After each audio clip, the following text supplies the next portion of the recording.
Ya, yang pertama, tidak akan pernah menjadi orang munafik sampai dia mati. Ini tipe orang-orang akhir zaman yang akan mengusung tegaknya khilafah kejayaan Islam adalah orang yang sholat berjamaahnya dikejar di masjid. Yang kedua, tidak akan pernah kedua telapak kakinya ini menginjak neraka Allah kapanpun. Sedetik pun tidak Allah izinkan. Jadi, kerjakan sholat 5 waktu, 40 hari 40 malam, hadiahnya dia akan cinta sholat berjamaah seumur hidupnya. Kuncinya gitu Pak. Syaratnya jangan sampai lewat takbiratul ihram bersama imam. Gitu loh. Kalau masuk ke syariat berarti ulang balik. Ya, komitmen. Setelah komitmen 40 malam yang terjadi adalah cinta kita kepada iman tumbuh bersemi sebagai hadiah dari Allah. Berikutnya, sholat 5 waktu kita akan buru dengan kesadaran sendiri. Kalau selama 40 hari ini perjuangan kita berat Pak. Banyak saja, anak yang kadang menggoda, istri yang kadang menggoda, pekerjaan yang menggoda, pasien datang, pelanggan datang, macam-macam lah Pak. Nah, usahakan apapun, nggak ada cerita. 10 menit menjelang sholat masuk, saya sudah tutup, close. Ya, termasuk PNS, dimanapun berada. Oh, yuk bare Ustadz, dekano bare, itu pahalanya kadang. Ya kan? Nah, ibarat Allah yang kami muliakan ini sholat berjamaah, kaum muslimin. Sholat berjamaah, ini yang pertama, ciri khas para sahabat. Bisa enggak ini kira-kira?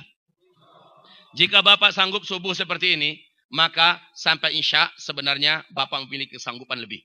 Subuh saja yang paling berat Bapak bisa datang kemari. Apalagi zuhur, apalagi asar, maghrib, Isya. Katakan kepada semua orang, minta maaf. Kepada semua pelanggan, kepada semua klien, kepada semua siapa saja minta maaf. Saya kalau orang dah ngaji di masjid, saya tidak bisa diganggu. Begitu Pak, enggak apa-apa. Ria Pak Jago mah, tasarahnya. Ya, tasarannya daripada kita agar jangan dikecekkan dari orang sok siak, lalu biarlah awak melewat-lewat untuk sholat. Mana yang lebih bagus, Pak? Meninggalkan suatu ketaatan karena takut dikatakan riya oleh manusia adalah riya yang sebenarnya, kata Imam Al-Ghazali. Apa? Saya ulangi. Meninggalkan suatu amal ketaatan karena takut dikatakan oleh orang riya, lalu tidak dinyokan. Tidak jadi dia buat. Hanya gara-gara khawatir orang nanti menganggap dia riya, maka dia tinggalkan. Itulah riya yang sebenarnya. Ya, harusnya bagaimana? Setel kembali niat, fokuskan karena Allah, kerjakan. Gitu yang seharusnya Pak. Jangan sampai ditinggalkan. Bersedekah Wak, niatnya tadi hanya 10 ribunya. Ya, karena ngelihat orang, banyak yang 50 ribu, 20 ribu, sekarang kita keluarkan 100 ribu. Muncul gerakan di hati. Nampak benar ya Wak ngomah.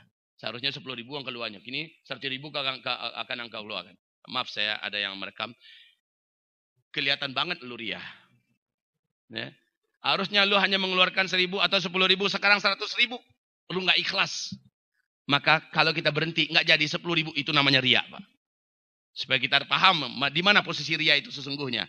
Tapi harusnya tetap keluarkan ya Rob ini karena wajahmu. Ridhoi hambamu ini ya Rob. Dan pulangkan cepat di dunia. 10 kali lipat sesuai janjimu. Dan di akhirat jadikan ini berbunga untuk memberatkan timbangan amal soleh hamba. Bara berinfak tadi baru. Alah jalan ke tidiang. Halo lah, kok jalan ke tidiang berubah, warnanya lah berubah tuh. Yang biasanya abu-abu pucet itu, atau nana bisa beko berubah itu. Insya Allah warna hijau, warna biru, merah banyak perseraan. Karena kata Nabi, kamu ingin menimbang iman kamu, maka lihatlah di infak dan sedekah kamu. Itu kelihatan iman. Orang yang beriman itu kelihatan di infaknya Pak, di sedekahnya. Taib, kaum muslimin, ini yang pertama ya. Yang kedua, awas. Ini yang kedua dari apa? Dari sifat-sifat utama sahabat yang tidak pernah mereka tinggalkan. Yang kedua, tilawatul Quran. Tilawatul Quran. Apa artinya? Salah. Tilawatul Quran apa artinya? Salah. Tilawatul Quran apa artinya? Mulai benar. Tasalik suruh di belakang cie. Mulai benar. Mempelajari Al-Quran. Kalau membaca itu qiraatul Quran. Qiraah. Fi'il amarnya iqra. Ya. Tapi kalau tilawah dari tala yatslu. Tilawatan. Utslu fi'il amarnya. Maknanya beda. Membaca. Mentadaburinya. Memahami maknanya. Menyampaikannya, mengajarkannya, berarti sahabat ciri khas mereka adalah orang-orang yang selalu hidup bergelimang dengan Al-Quran. Bukan hanya sekedar baca. Tapi mereka sibuk mempelajari Al-Quran, mendalami maknanya, lalu mengamalkannya. Dan mereka berlomba-lomba dalam mengamalkannya, saling mengingatkan dengan Al-Quran. Lalu mereka menyampaikannya, mendakwahkan Al-Quran kemana-mana. Ini ciri khas para sahabat. Lengket tangannya dengan Al-Quran. Bibirnya sering basah dengan Al-Quran. Mereka adalah para hafiz-hafiz Al-Quran. Tilawatul Quran. Maka kaum muslimin, ini yang dilakukan oleh Nabi Muhammad kepada para sahabatnya. وَيُعَلِّمُهُمُ الْكِتَابَ وَالْحِكْمَةَ هُوَ الَّذِي بَعَثَ فِي الْأُمِّيِّينَ رَسُولًا مِّنْهُمْ يَتْلُو عَلَيْهِمْ آيَاتِهِ وَيُزَكِّيهِمْ وَيُعَلِّمُهُمُ الْكِتَابَ وَالْحِكْمَةَ وَإِنْ كَانُوا مِنْ قَبْلُ لَفِي ضَلَالٍ مُبِينٍ. Allah berfirman, Rasul itu kepada para sahabatnya melakukan 3 hal. Tilawah ayat-ayat Allah. Yang kedua, mengajarkan isi kitab dan hikmah. Yang ketiga, mentazkiyah para sahabat. Nah, tilawah itu apa yang dibuat oleh Nabi? Sekedar bacakan? Enggak. Nabi mengantarkan kepada mereka maksudnya. Memahamkan kepada mereka pesannya. Lalu mencontohkan kepada mereka bagaimana cara mengamalkannya. Mengajarkan mereka. Lalu memerintahkan mereka untuk menyampaikannya pada yang lain. Itu yang tilawah, Pak. Itu tilawah. Jadi bukan jadi orang yang hanya sekedar baca Quran. Ini minta maaf Pak. Kaum muslimin sekarang sudah dialihkan posisi Al-Quran ini oleh jet-jet. Oleh Android. Android sudah menggantikan posisi Al-Quran. Siapa yang mau di akhir zaman ini banyak merapat ke Al-Quran daripada kepada Android. Dia adalah calon-calon pengganti dan penerus para sahabat itu. Betul tidak? Saya rasa Bapak kalau ketinggalan HP, Bapak gelisah, Bapak pasti berjuang untuk mendapatkannya kembali atau pulang balik ke rumah menjemput HP yang tinggal. Tapi kalau Al-Quran yang tinggal, Bapak tidak ada sedikit pun gelisah. Ini menandakan tipisnya iman kita, Pak. Kalau ada satu hari itu kita nggak baca HP, nggak baca WA, nggak baca, lalu kita gelisah, jangan-jangan banyak pesan yang masuk, lalu kita tidak gelisah hari itu kita belum baca Quran, maka iman kita perlu kita jadikan big question. Karena para sahabat itu selalu dengan Al-Quran, Pak. Babusa muncung mereka baca Quran. Seminggu itu khatam 1 kali, seminggu khatam 1 kali, seminggu khatam 1 kali. Pas di Ramadan, mereka khatamkan Al-Quran dalam 3 hari 3 malam 1 kali. Seluruh sahabat, ya seluruh sahabat. Itu ciri khas para sahabat. Dan sahabat, bahkan Imam Malik sendiri, gurunya hadis, di bulan Ramadan dia berhenti ngajar hadis. Dia fokus pada mentadabbur Al-Quran, membaca Al-Quran, mentadabbur Al-Quran. Imam Syafi'i juga demikian. Kaum muslimin, ciri khas generasi akhir zaman, bila mereka meniru para sahabat, mereka rajin menghadiri majelis-majelis ilmu yang membahas tafsir Quran. Yang membahas ilmu berkaitan dengan Al-Quran. Membahas Al-Quran, mentadabburi Al-Quran, dan seterusnya membaca Quran. Kaum muslimin, kita di akhir zaman, lihat dalam hadis yang diriwayatkan oleh Al-Baihaqi berikut ini. Ad-Dailami berikut ini. Apa kata Rasulullah? Tidak akan terjadi kiamat sampai umatku nanti sibuk dan banyak menghabiskan hari-hari mereka dalam membaca muthanna. Para sahabat bertanya, ya Rasulullah, apa itu muthanna? Jawaban Nabi, muthanna itu adalah tulisan yang ditulis oleh manusia dengan tangan-tangan mereka, lalu berpindahlah satu tulisan itu kepada tangan yang lain. Berpindahlah dan mereka sibuk membacanya. Lalu mereka meninggalkan kitabullah. Hah? Ini apa yang seperti ini? Apa yang seperti ini? HP enggak? Saya ulangi. Mal musannah ya Rasulullah. Apa itu musannah ya Rasulullah? Qal kitabun katabahun nasu biaidihim fayatanaqalunahu fima bainahum wa yatrukuna kitab Allah. Tulisan yang ditulis-tulis oleh tangan-tangan manusia. Lalu tulisan itu berpindah dari satu tangan ke tangan yang lain. Lalu manusia sibuk membacanya. Dan mereka meninggalkan kesibukan membaca kitabullah. Tidak akan terjadi kiamat sampai hari-hari seperti itu kalian saksikan. Udah belum? Udah belum? Wahai generasi penerus para sahabat, kita jadikan Al-Quran prioritas. Nggak salah, boleh kita punya Android, tafadhol. Kita punya HP, silakan membaca. Tetapi jadikan ini yang paling banyak di lidah kita. Di mata kita. Jika hendak suami bertanya ke seorang ulama atau kepada seorang ustaz ke intermezzo, Pak. Buya, kini agak lain ketika bini yang mula lalu berkurung. Laba cahaya mukanya nampak dia mau kini menjelang lalu. Itu tanda-tanda apa tu Buya? Buya ini menjawab dengan seluruh tandanya istrimu sedang membuka HP. Ini kenyataan kaum muslimin. Mau tidur buka HP, bangun tidur buka HP, di mobil main HP, sedang motor buka main HP. Coba Pak, waktu kita di airport, di waiting room, orang pakai HP semuanya. Mana ada, jarang langka kita temukan orang buka Quran. Betul tidak? Matanya berselancar. Di dunia maya melihat HP yang ada. Mana karakter para sahabat? Di zaman sahabat itu banyak hiburan Pak. Tetapi mereka tinggalkan, kesibukan mereka adalah baca Quran. Baca Quran, baca Quran. Mereka bicara hanya hal-hal yang positif. Mereka bicara hal yang bisa mendukung iman. Mereka hanya bicara tentang ilmu. Atau mereka baca Quran. Baca Quran, baca Quran. Baca Quran. Hidup mereka adalah Al-Quran. Daging mereka adalah Al-Quran. Darah mereka adalah Al-Quran. Di tulang mereka ada Quran. Jiwa dan ruh mereka Al-Quran. Masya Allah. Kaum muslimin, ini generasi akhir zaman. Kita sudah mulai melihat sekarang ini. Bermunculan lembaga-lembaga tahfiz. Pendidikan Al-Quran berserakan seperti jamur di mana-mana. Betul tidak? Dan kita melihat anak-anak sudah mulai banyak hafiz-hafiz Quran. Orang-orang tua juga sudah mulai marah untuk ingin mempelajari dan menghafal Al-Quran. Belajar Al-Quran. Majelis-majelis ilmu yang mendalami Al-Quran di mana-mana sudah marak di mana-mana. Betul tidak?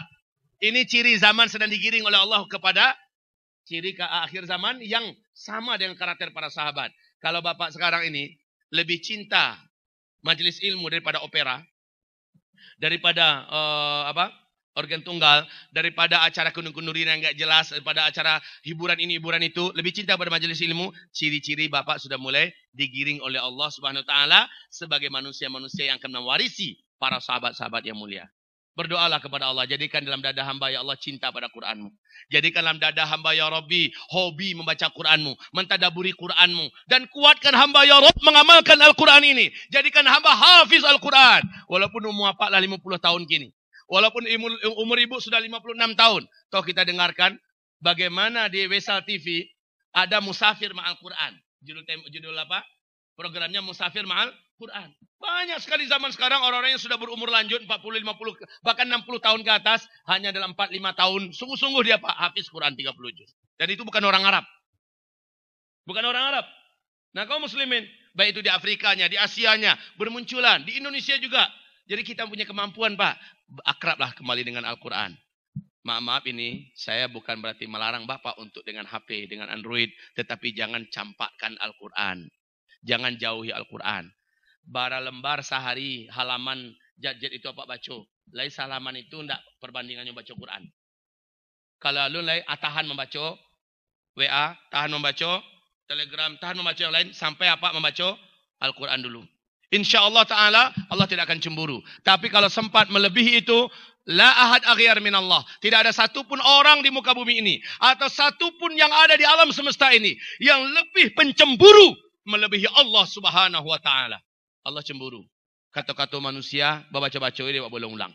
Sementara kata-kata Allah yang Allah turunkan, kita tinggalkan. Allah cemburu. Pak. Ciri khas para sahabat di akhir zaman, ya. Kata-kata para sahabat, bermunculan orang-orang yang cinta Quran. Saya yakin siapa yang mau ditemani oleh Al-Quran dalam kubur? Angkat tangan. Siapa yang mau ditemani oleh Al-Quran dalam kubur? Dibela oleh Al-Quran daripada mungkar dan nakir. Angkat tangan. Ya Rabb, semua mereka yang hari ini ya Allah mengangkat tangan karena mereka cinta pada Al-Quran. Jadikan Al-Quran ini pembela mereka di alam kubur mereka ya Rabb. Jadikan Al-Quran ini pemberi syafaat buat mereka di padang mahsyar nanti ya Rabb. Jadikan Al-Quran ini ya Rabbi menyehatkan fisik mereka, menyehatkan jiwa mereka ya Rabb. Dan jadikan Al-Quran ini menaikkan derajat mereka di dalam surgamu nanti ya Rabbal Alamin. Amin ya Rabbal Alamin. Tapi ada upaya dari Bapak nanti. Boleh pulang dari sini, udah berubah. Jangan nunggu akrabnya dengan Quran sampai bulan Ramadan doang. Ntar udah habis Ramadanan, selamat tinggal Ramadan. Udah 2 kali khatam kok selama Ramadan. Ya Allah ya Rabbi. Kenapa para hafiz-hafiz Al-Quran diangkat oleh Allah sebagai keluarganya di muka bumi? Kenapa? Kenapa para hafiz-hafiz Al-Quran diangkat oleh Allah sebagai wali-walinya di muka bumi? Kenapa? Karena mereka baca Quran sehari itu minimal 3 juz, Pak. Sehari minimal 3 juz. Ini mirip sudah dengan karakter para salafus saleh. Karakter para sahabat. Oleh karena itu Bapak yang punya anak, Bapak belum punya anak sampai anak Bapak hafiz Quran. Itu baru anak yang akan menyelamatkan Bapak, yang akan memberikan baju jubah kemuliaan yang bercahaya nanti pada hari kiamat. Yang akan meletakkan di atas kepala Bapak mahkota kemuliaan. Bapak baru punya anak kalau anaknya sudah hafiz Al-Quran. Minimal anak kita hafiz 5 juz. Minimal anak kita hafiz 10 juz. Karena yang ditanya oleh Allah, lai dokter orang dulu. Tidak ditanya oleh Allah. Suruh. Profesor yang dulu nak. Dari tanya di Allah tuh. Saganen kangah. Tidak, Allah akan melihat dan menilai seseorang seberapa banyak orang ini bersama kitabnya. Seberapa.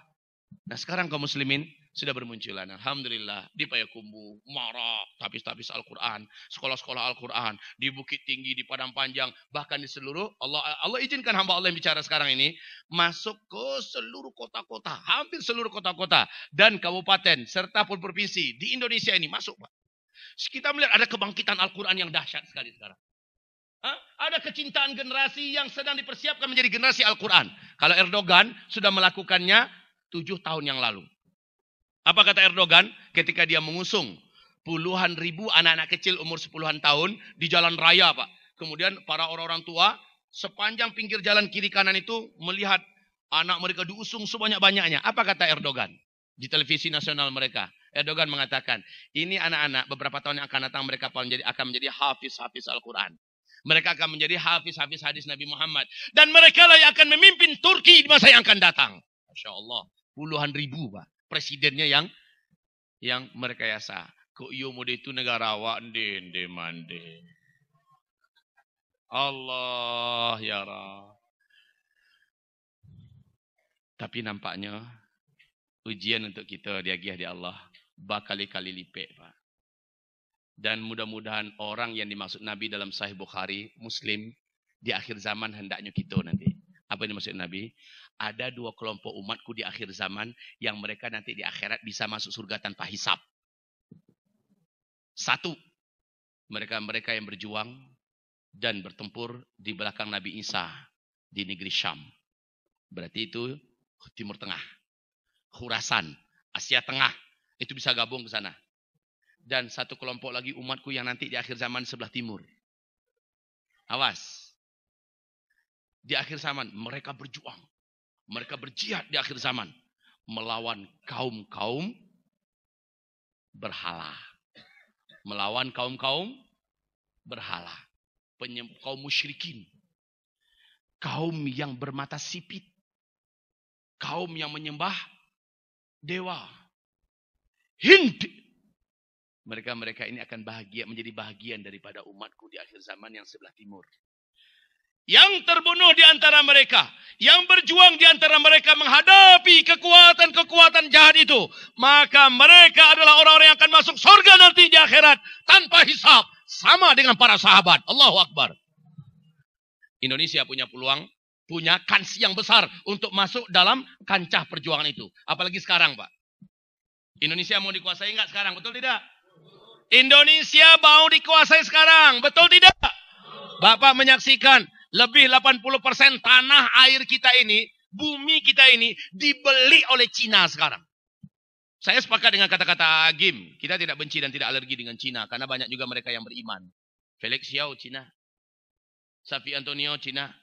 Ya, banyak lagi Cina yang lain juga eksis membela Islam. Jadi jangan alergi Cinanya. Tetapi kita tidak mau orang-orang komunis kafir itu menguasai tanah air Indonesia ini. Yang tentu saja otomatis akidah komunis akan mereka bawa kemari. Tentu saja akidah komunis mereka paksakan kepada kita.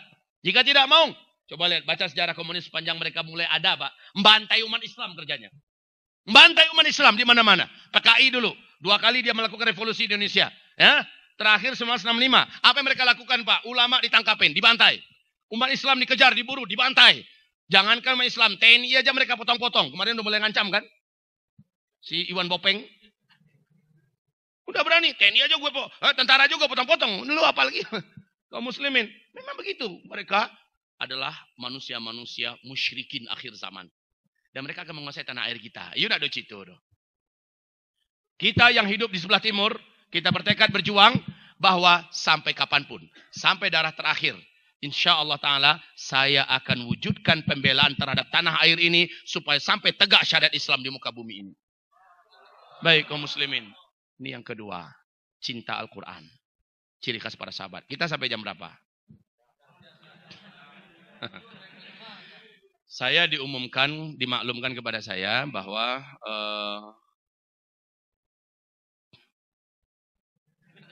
sampai jam 7 katanya. Sampai jam 7. Kaum muslimin, saya juga insya Allah jam 10 sudah wajib check-in. Karena ke Batam nanti zuhur ada tabligh akbar di Masjid Raya Batam. Ya, habis itu pada asar ngisi lagi, malam tabligh akbar lagi, besok subuh ngisi lagi di Batam. Insya Allah kaum muslimin, kita akan bertemu kembali. Tapi saya ringkas saja supaya jangan putus. Saya ringkas saja dalam 5 menit. Sebentar, Bapak, kita akan ketemu kembali dengan izin Allah. Saya, Syafi Antonio, Bakhtiar Nasir, dan beberapa ustaz kita yang lain di tanggal 14 Mei di Damai Indonesiaku TV One, insya Allah. Kita akan ada acara tentang ekonomi Islam ya di TV One. Kemudian bismillah 14 Mei hari Minggu. Bismillah. Dia ada acaranya 2 hari. Iktikaf juga, Pak. Iktikaf bersama para tokoh dan ulama serta umat Islam. Bismillah ta'ala kalau Allah izinkan. Kita ketemu lagi dan mudah-mudahan subuh berjamaah ini baru pertama saya mengikutinya di Sumatera Barat. Insyaallah. Baik kaum muslimin, ambo tinggal di Pekumbuah. Tetangga si koha. Makanya bos Pekumbuah tobeh benar dewan. Nah cuma yo, ambo nak laku di Sumbar doh. Nah, orang luar nama yang bawa marilah. Kalau nak tak pakai sinan ke marilah Ustaz. Orang luar, lain makewa, alhamdulillah. Baik Bapak Ibu, saya ringkas saja 3 lagi. Yang ketiga adalah ittiba'us sunnah. Ciri khas para sahabat itu fanatik habis dengan sunnah. Asaile sunnah Nabi. Manakah nak peduli doh. Pokoknya kau sunnah. Orang mencaci, orang nak mencaci nak pedulinya doh. Pokoknya kau sunnah. Orang ketujuh, nak ketujuh mertua den, nak ketujuh bini den, nak ketujuhnya, tasarah, pokoknya ke sunnah.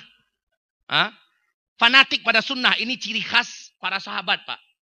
Mereka melawan arus, mulai dari Mekah sampai Madinah, mereka melawan arus. Sehingga mereka menjadi asing. Di awal-awal mereka ada itu menjadi asing. Pada akhirnya menjadi tren. Dan ini kaum muslimin yang kami muliakan, dihidupkan oleh 2 komunitas Ahlus Sunnah wal Jamaah di akhir zaman ini, yang betul-betul nyata-nyata saya lihat. Kalau boleh saya menyebutkan nama kelompok. 1, Jamaah Tabligh. Yang kedua, Salafi. Nah, ini dihidupkan oleh mereka sunnah. Hanya saja ada beberapa perawatan yang perlu kita perbaiki sana sini. Dan saya tidak suka sama sekali mereka mengatakan diri mereka yang terbaik. Dan ini tidak pernah mereka katakan kecuali orang-orang yang ta'assub nggak karu-karuan.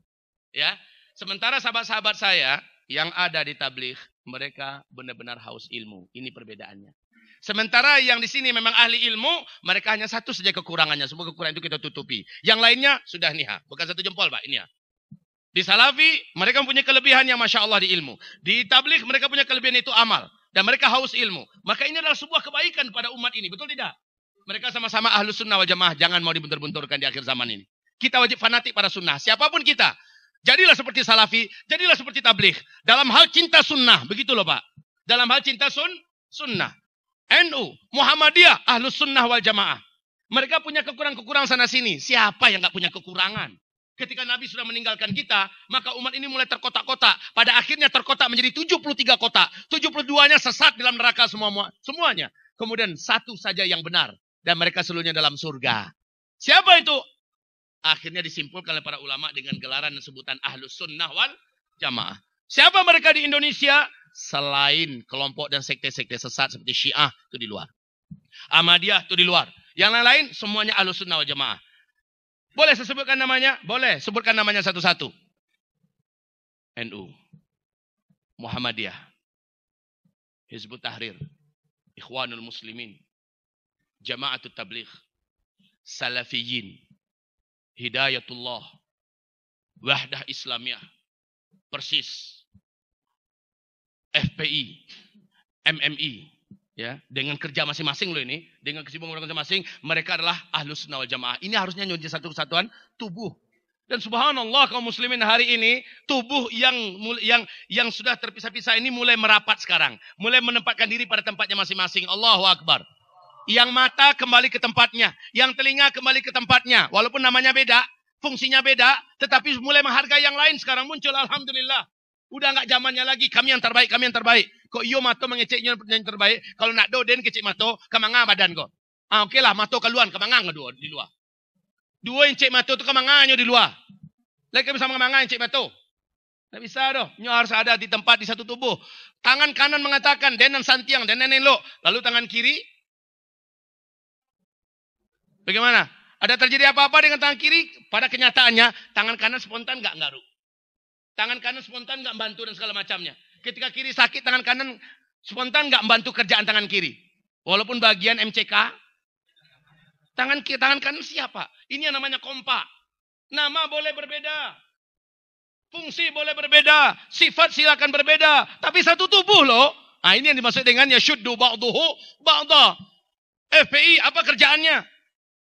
MMI apa kerjaannya? Wahda Islamiyah apa kerjaannya? Masing-masing tekuni pekerjaan itu. Dan ketika ada hal besar, ayo kompak semuanya. Tangan bekerja, kaki bergerak, mata melihat, otak berpikir. Ya, semuanya bekerja sama-sama. Dan saat ini ulama sudah memimpin kita untuk mengerjakan pekerjaan besar, menyelamatkan Islam di tanah air ini dan menyelamatkan NKRI ini. Takbir. Kita sudah mulai merapat sekarang. Alhamdulillah, kita sudah mulai merapat sekarang ini. Kita sudah mulai tidak peduli dengan bendera masing-masing. Betul tidak? Maka jangan lagi mau disibukkan dengan masalah kunut nggak kunut. Bismillah jahar nggak jahar itu udah nggak zamannya. Ya, lalu yang ini pokoknya tahlilan ini nggak belah masjid. Ya, udah nggak zamannya lagi sekarang ini. Ya, kembali ke belakang udah nggak zamannya. Kita seluruhnya merapat menghadap kepada Rabb yang satu, mengikuti kepada Rasul Muhammad SAW. Ya, berkedua kepada para sahabat yang melebur dalam muhajirin dan ansar. Dan itu akan wujud kembali insya Allah Ta'ala. Wahai generasi akhir zaman yang keempat, yaitu jadi yang ketiga tadi apa? Ittiba'us sunnah, fanatiklah dengan sunnah. Muliakan kepada yang belum bisa jenggotan, hormati yang udah jenggotan. Kepada yang jenggotan, jangan katakan munafik yang nggak pakai jenggot. Belum tentu yang nggak pakai jenggot, imannya lebih lemah daripada kita. Mungkin saja imannya menurut Allah lebih tinggi daripada kita. Jadi jangan hanya jenggot ini merasa udah jadi waliullah. Yang nggak pakai jenggot munafikin. Jangan seperti itu Pak, murtadin. Sementara yang nggak pakai jenggot, nggak pakai jenggot itu teroris. Jangan seperti itu pula Pak. Ya, kita sesama umat Nabi Muhammad Ahlus Sunnah wal Jamaah saling memuliakan, saling menghargai, dan pada saatnya seperti pondok-pondok sekarang saling merapat, menyatu, kemudian menjadi satu tubuh kembali bekerja keras. Begitu loh Pak. Yang keempat adalah luzumul jamaah. Apa itu luzumul jamaah? Senantiasa mereka komitmen dalam berjamaah. Jamaah yang dimaksud dalam hadis ini yang dipahami oleh para sahabat adalah khilafah Islamiyah.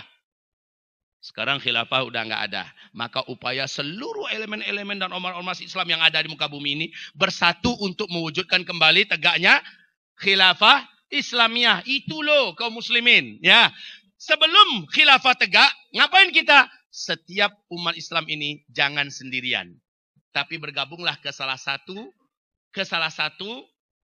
kelompok-kelompok Ahlus Sunnah wal Jamaah yang ada. Saya sebutkan tadi namanya satu-satu di Indonesia kan. Silakan bergabung ke Muhammadiyah. Silakan bergabung ke NU. Silakan bergabung ke Salafi. Silakan bergabung ke Jamaah Tabligh. Silakan bergabung kemana saja. Yang penting jangan sendirian. Tetapi hormati yang lain. Muliakan yang lain. Dalam urusan-urusan besar, saling merapat dan tolong Islam bersama-sama. Karena tangan tidak akan bisa kerja sendirian tanpa ada kaki. Kaki tidak akan bisa sendirian tanpa ada kepala. Semuanya wajib merapat Pak. Menyatulah kembali. Inilah hakikat persatuan akhir zaman. Ya. Terakhir, yang kelima. Jadi jangan sesendirian ya. Jangan ada yang menunggu Imam Mahdi lah. Keluarnya baru dia bawa satu. Jangan. Tunggu dulu Imam Mahdi baru mau berbuat. Baru mau bersatu. Nggak boleh Pak. Berbahaya. Yang sendirian-sendirian inilah yang akan digarap oleh syaitan yang terlaknat. Yang terakhir, al-jihadu fi sabilillah. Ini karakter para sahabat.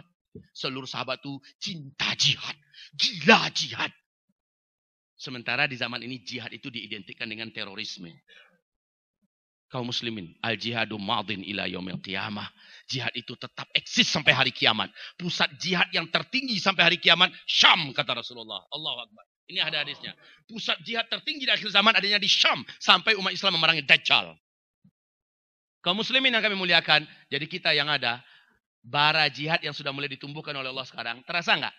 Sudah banyak Pak tuntutan. Oh, kapan revolusi kita siap jihad nih? Oh, kayak gitu. Menurut saya ini penyakit ini Pak.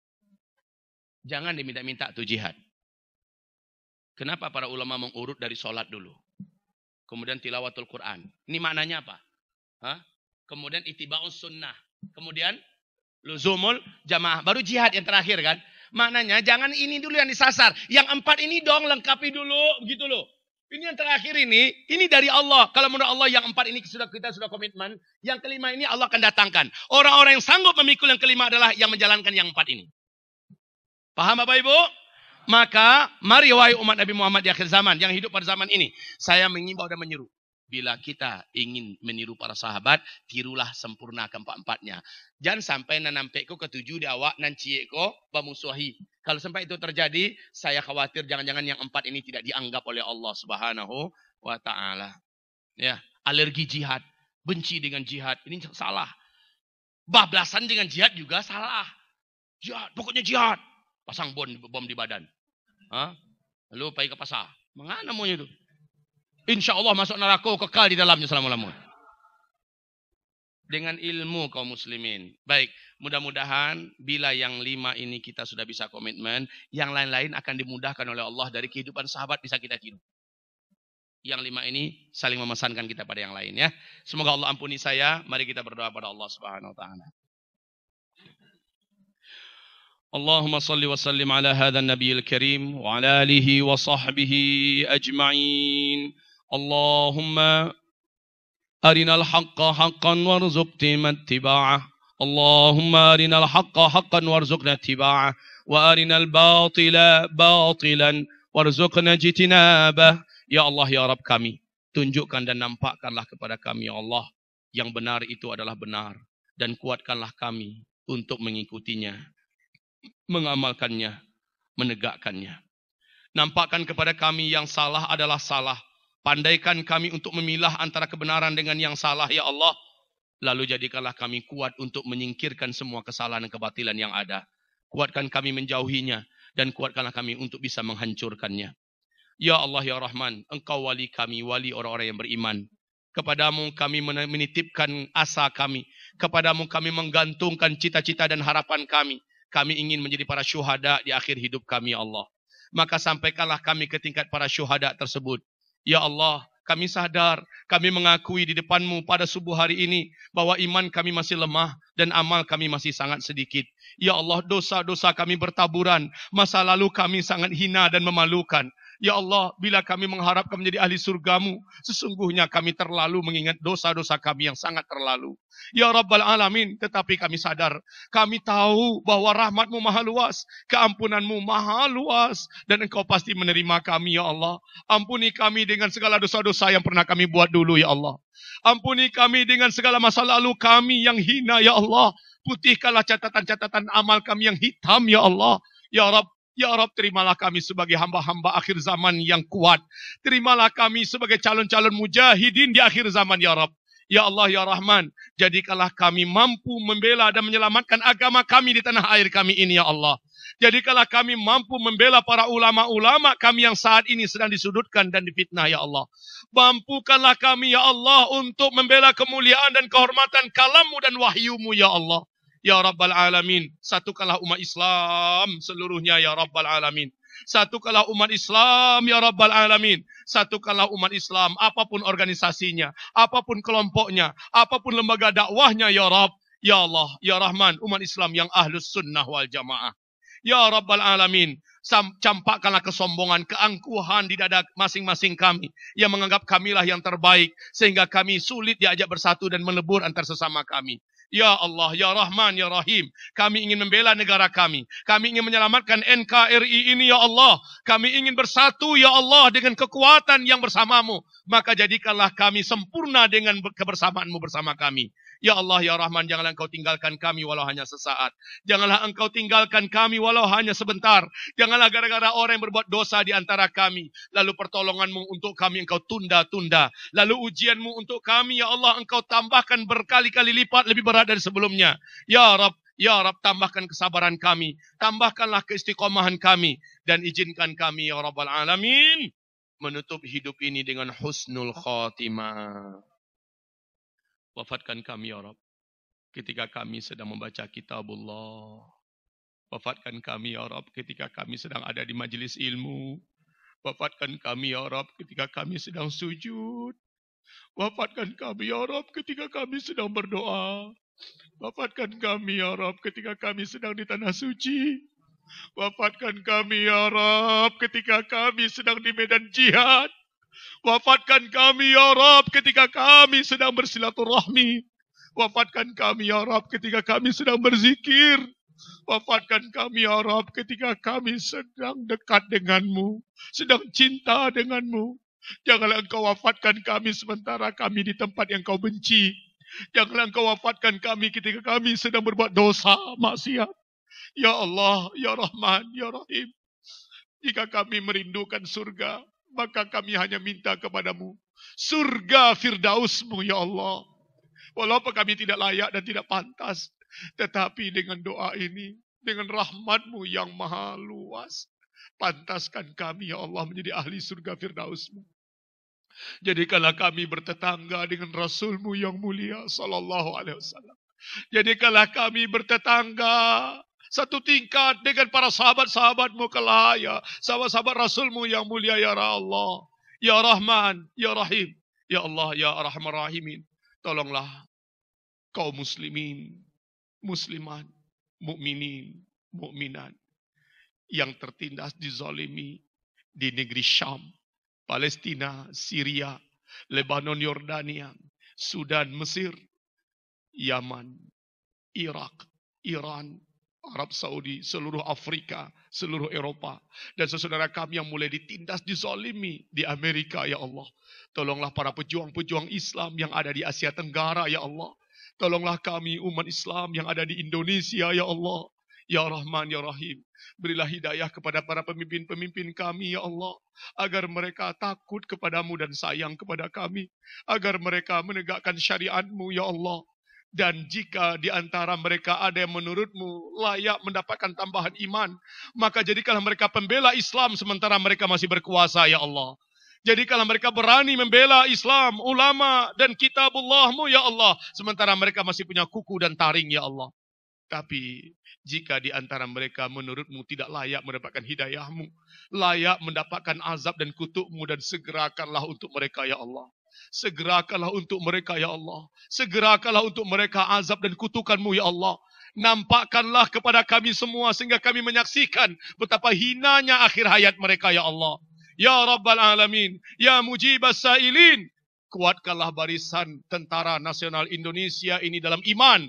Jadikanlah mereka bersama kami, bersama para mujahidin di akhir zaman. Ya Allah, berilah petunjuk hidayah kepada Polri. Kuatkanlah iman mereka, orang-orang yang beriman, sehingga mereka berani dan tegas membela Islam bersama para ulama, ya Allah. Ya Allah, Ya Rahman, satukanlah para habib, satukanlah para da'i, satukanlah para kiai, satukanlah para ulama, satukanlah para ustadz, satukanlah para pemimpin-pemimpin agama kami, ya Allah, di muka bumi Ibu Pertiwi Indonesia ini, ya Allah. Jadikanlah kami menyelamatkan Indonesia ini dengan kekuatan maksimal, dengan kekuatan jamaah dan persatuan maksimal, ya Allah. Ya Rahman, Ya Rahim, Engkau wali kami, waliul mustad'afin. Engkaulah wali kami, waliul mustad'afin. Ya waliyal mu'minin, Ya waliyal mu'minat, Ya Rabbal Alamin. Allahumma wa taqabbal minna du'a. Ya Allah, jadikanlah seluruh yang hadir di Masjid Baitur Rahim ini, ya Allah, di subuh hari ini, seluruhnya mendapatkan berkah-Mu yang berlapis-lapis, ridha-Mu yang sangat besar, ya Allah. Turunkan untuk mereka rahmat-Mu, ya Allah. Hidupkan mereka sebagai mukminin haqqan di akhir zaman. Lepaskan dan bebaskanlah mereka dari munafiqin, ya Allah. Ya Rahman, jadikanlah seluruh saudara-saudara kami yang ada di masjid ini, yang ada di luar masjid sana, yang berjamaah tadi, dan dimanapun saja di muka bumi Indonesia ini, yang berjamaah subuh, ya Allah, mengadakan acara yang sama. Jadikan mereka seluruhnya, ya Allah, hamba-hamba-Mu yang Engkau angkat, Engkau tinggikan derajat mereka. Dan jadikanlah di antara kami para wali-wali-Mu, ya Allah. Dan jadikanlah di antara kami calon-calon bala tentara Al-Mahdi, ya Allah. Amin ya Rabbal Alamin. Ya Rabb, ya Rabb, ya Rabb. Allahumma rabbana walakal hamd kama yanbaghi li jalali wajhika wa 'azimi sultanika. Rabbana atina fid dunya hasanatan wa fil akhirati hasanah wa qina 'adzaban nar. Subhana rabbika rabbil 'izzati 'amma yasifun wa salamun 'alal mursalin walhamdulillahi rabbil alamin. Allahumma amin. Wa sallallahu ala rasulika nabil karim. Kita baca surat Wal Asri sama-sama. أعوذ بالله من الشيطان الرجيم بسم الله الرحمن الرحيم والعصر إن الإنسان لفي خسر إلا الذين آمنوا وعملوا الصالحات وتواصوا بالحق وتواصوا بالصبر. اللهم ارحمنا بالقرآن. Kaum muslimin, kebenaran hanyalah dari Allah dan dari Rasulnya. Yang salah adalah hamba Allah yang bicara ini, dan syaitan-syaitan yang terlaknat. Allah dan Rasulnya berlepas diri dari kesalahan kami buat. Bapak Ibu, jaga anak-anaknya, jaga anak-anak laki-lakinya, jaga anak-anak perempuannya. Sekarang kita sedang akan menghadapi tahun-tahun berat. Oleh karena itu jaga. Sebaik menjaga mereka adalah dengan agama, rapatkan mereka dengan ilmu, dan akrablah Bapak Ibu dengan Allah Subhanahu wa taala. Semoga Bapak selamat, Ibu selamat. Baik Bapak Ibu, kita akan bertemu kembali insyaallah di pertemuan yang akan datang. Bismillah ta'ala. Bila ada undangan berikutnya, mungkin selepas lebaran mungkin saya baru bisa. Tolong nanti dikontak. Kalau nggak salah saya juga ngisi nanti diminta dari Pekumbuh. Di Pekumbuh nanti, saya belum tahu di mana panitia Pekumbuh nanti. Insyaallah nanti kita akan bertemu kembali. Mari menjadi generasi sahabat di akhir zaman. Mari menjadi generasi sahabat di akhir zaman. Dan ini acara tidak akan selesai kecuali dengan kebersamaan kita. Berinfaklah, bersedekahlah, ya. Supaya acara ini terus eksis, berinfaklah, bersedekahlah. Ini butuh dana dan kita diberi oleh Allah titipan. Maka titipkanlah harta kita melalui ketua GNPF yang ada di masing-masing kota-kota kita. Supaya acara ini terus berjalan. Kalau bisa sarapan paginya jangan sampai kurang. Sebenarnya setiap kita bisa membantu untuk 5 orang, bantu 2 orang. Semiskin-miskinnya orang, bantu diri sendiri. Ya, kok ambo sedekah 5.000 untuk sarapan pagi ambo sendiri. Ibaratnya begitu, Pak. Jadi panitia juga kalau balabiah pitih banyak yang bisa kita buat lagi. Takbir. Takbir. Takbir. Allahu Akbar. Assalamualaikum warahmatullahi wabarakatuh. Subhanakallah.